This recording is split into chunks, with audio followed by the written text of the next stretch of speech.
Bonjour, bonsoir, selon l'heure à laquelle vous tombez sur cette vidéo. Moi, c'est Tonton Abdel. Aujourd'hui, nous sommes en pleine immersion à la ferme Camp des Femmes et nous sommes reçus par Monsieur Pascal, associé au projet. Monsieur Pascal, bonjour. Bonjour, Tonton Abdel. Bienvenue à nouveau parce que tu étais là il y a environ 2 ans. Donc, tu reviens encore voir comment est-ce qu'on a travaillé, on a souffert pendant ce temps. Donc, moi, c'est Pascal Pebeni, associé gérant de Camp des Femmes.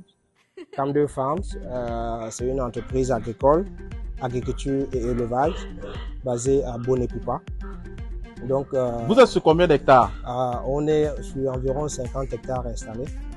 On fait et le banane plantain et des agrumes et le palmier à huile. On a pu avoir les graines de la Malaisie qu'on veut tester. Des agrumes, je dis tantôt, les ananas et le manioc. Le manioc aujourd'hui est incontournable. Et essentiellement à l'élevage des porcs pour le début. Après, il y aura l'agriculture par la suite, l'élevage des poulets. Mais pour le moment, nous sommes dans les porcs à fond. Ouais, c'est ça qui nous tient pour le moment, quoi. Monsieur Pascal, j'ai envie de te poser une question. J'ai vu les routes que nous avons bravées. C'est quoi ton courage? Qu'est-ce qui t'anime? Qu'est-ce qui est ta motivation? Non, la première motivation, c'est la passion. Et quand je dis la passion, aussi parce que on a grandi dedans, ça c'est bien. De deux, on a eu l'occasion d'aller ailleurs. Et aujourd'hui, on parle de sécurité alimentaire. Aujourd'hui, toute la politique gouvernementale est portée sur l'import-substitution. J'ai eu l'occasion, je veux dire la chance, de travailler dans les découpes de viande, de voir ce que des Africains mangent, qui viennent souvent d'ailleurs, que nous pouvons nettement faire mieux. Donc, il est question aujourd'hui de pouvoir répondre à ce besoin de sécurité alimentaire. Et tout ce qu'on peut manger de façon saine, c'est l'idéal. Et aujourd'hui, on est très très vulnérable avec les importations. Nos supermarchés qui s'installent à vitesse grand V, on ne sait pas ce qu'on mange. Donc aujourd'hui, il faut revenir sur terre, quoi. Produire ce que nous mangeons. Et là, on s'est lancé avec les porcs. Il y aura bien d'autres après, la transformation et tout. Mais produire déjà, c'est un gros challenge. C'est pas donné. On a fait le parcours de Douala pour ici, qui est à environ 45 km de Douala. Mais on a fait plus de 2 heures de route. C'est à 45 km, on a fait plus de 2 heures de route. Donc c'est vraiment pas évident, les conditions de production. Mais là, on est engagé parce qu'on a cet amour de l'activité. On sait que notre développement économique viendra de ce secteur. C'est inédit. Aujourd'hui, toutes les politiques gouvernementales sont orientées vers l'agriculture et l'élevage. Mais est-ce que sur le terrain, ça se fait? Comment ça se fait? Ça, c'est that is the question. Je profite pour embrayer à la question. Ça fait exactement 2 ans que nous avons été sur ce site. Je constate de l'innovation, je constate une transformation, mais je voulais dire une régénération. Exact. Comment comprendre ça? Qu'est-ce qui explique? Est-ce que vous avez reçu l'argent de l'État? Est-ce que vous avez eu des subventions? Parce que quand je vois le matériel importé, je me dis, quitter de la Chine pour ici, qu'est-ce qui explique ça? Non, Tonton Abdel, pour le moment, depuis 8 ans que nous sommes installés, on n'a reçu même un franc de support. Nous, on travaille avec nos fonds propres de crédit, de tontine, de famille. Donc, même le circuit bancaire, c'est maintenant je veux dire, le crédit de banque, c'est maintenant qu'on est appelé à pouvoir le faire parce que c'est une activité à risque. C'est une activité à haut risque. Et il n'est pas donné à quelqu'un qui n'est pas passionné, qui ne comprend pas de pouvoir s'investir. Donc, pour le moment, depuis 8 ans, nous travaillons seul. Depuis 8 ans. Et ici, je continue à préciser qu'ici, nous appelons ça en interne centre de recherche et développement parce qu'on ne gagne pas encore l'argent. Mais on a espoir de gagner beaucoup d'argent quand on a maîtrisé cette fondation aussi. Oui, parce que la recherche, comme ça se le dit, ça prend beaucoup d'argent. Normalement, ce sont des programmes qui sont portés par l'État et comprendre que jusqu'à présent, vous n'avez pas eu de financement de l'État et pourtant je constate que la race a radicalement changé ici. On a aujourd'hui des races qui ont des performances génétiques plus avancées.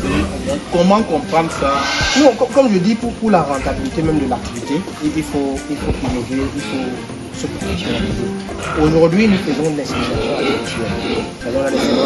On a formé nos personnels qui se chargent de faire l'insémination sur place. Et aujourd'hui, on a des races améliorées à partir de là. C'est un investissement important. Pour passer à cette étape-là, parce que pour que ce soit rentable, il faut en même temps réduire les coûts de production. Les coûts de production passent par la génétique, par l'alimentation et l'environnement. Et l'environnement. Oh, oui. Donc voilà, on a pris sur nous de prendre le devant. Parce que si on attend les bailleurs de fonds, je veux dire des financiers, beaucoup ne comprennent pas encore. Beaucoup ne comprennent même pas encore où est-ce qu'on va. Et c'est dommage. Parce qu'aujourd'hui, ça devrait être le cœur de l'économie camerounaise. Et on est... La viande de porc, quand même, c'est la viande la plus consommée du monde. C'est la viande la plus consommée. Il y a de cela 2 ans, si de 2 ans j'étais ici, le problème, vous posez en ce moment les problèmes de main-d'œuvre. Est-ce que ça reste un problème permanent ou bien est-ce qu'il y a une nette amélioration?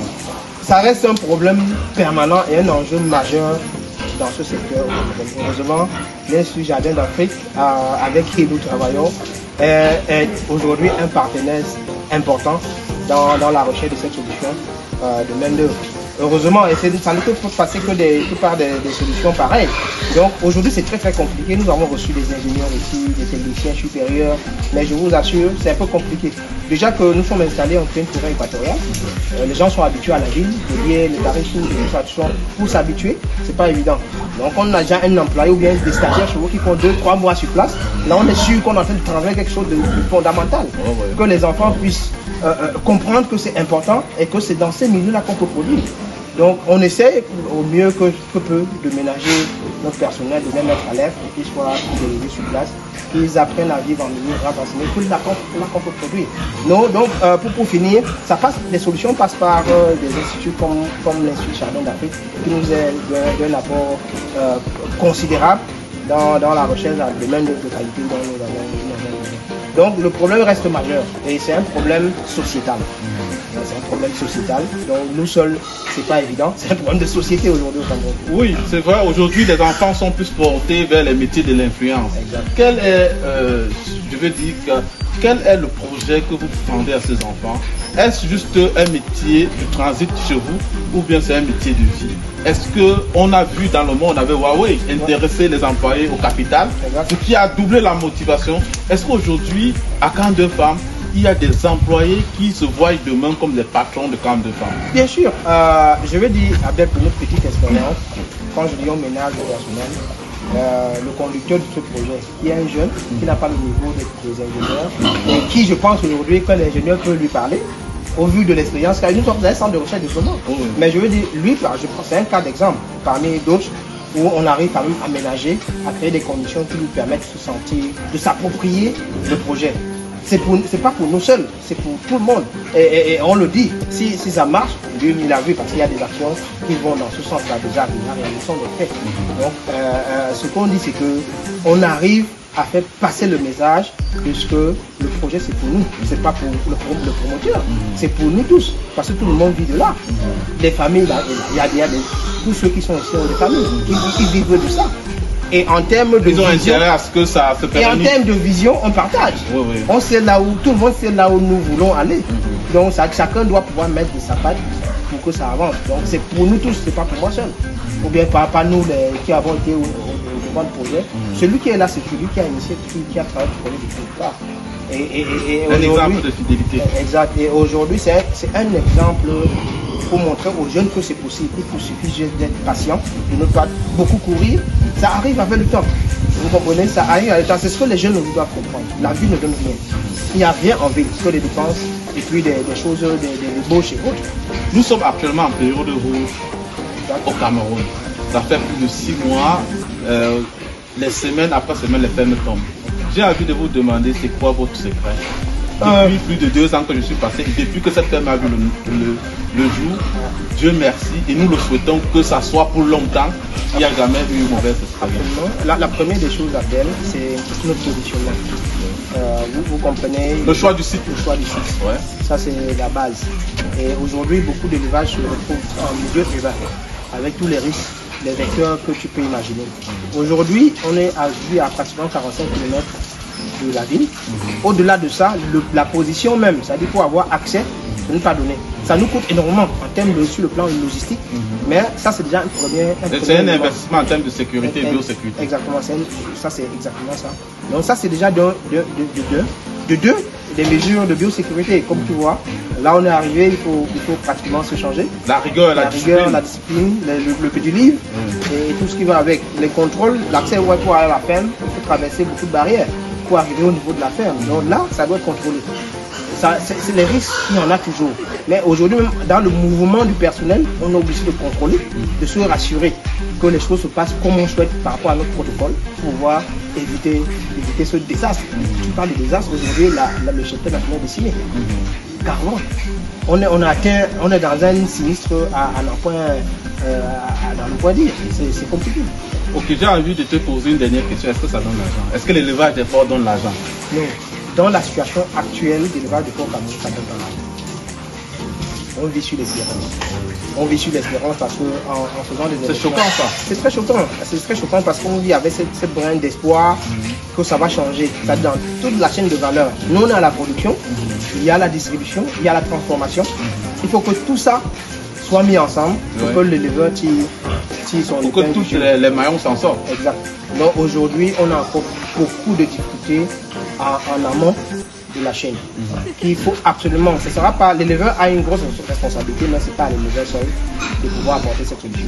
Y compris de pouvoir peut-être. Est-ce que ce n'est pas l'égoïsme aussi des producteurs? Non, j'ai parlé tout à l'heure de la responsabilité du producteur. Vous voyez.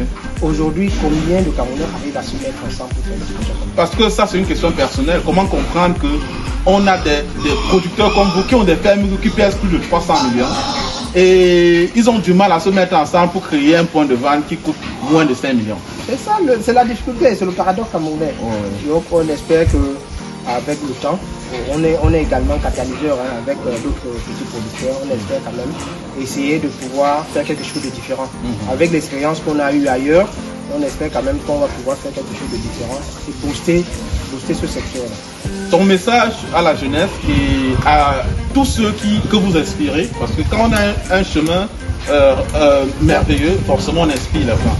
Votre message à toutes ces personnes que vous inspirez, mais aussi à ces jeunes qui ont du mal à être constants dans des business, parce que vos employés ici, forcément on va leur donner la parole, c'est pas évident.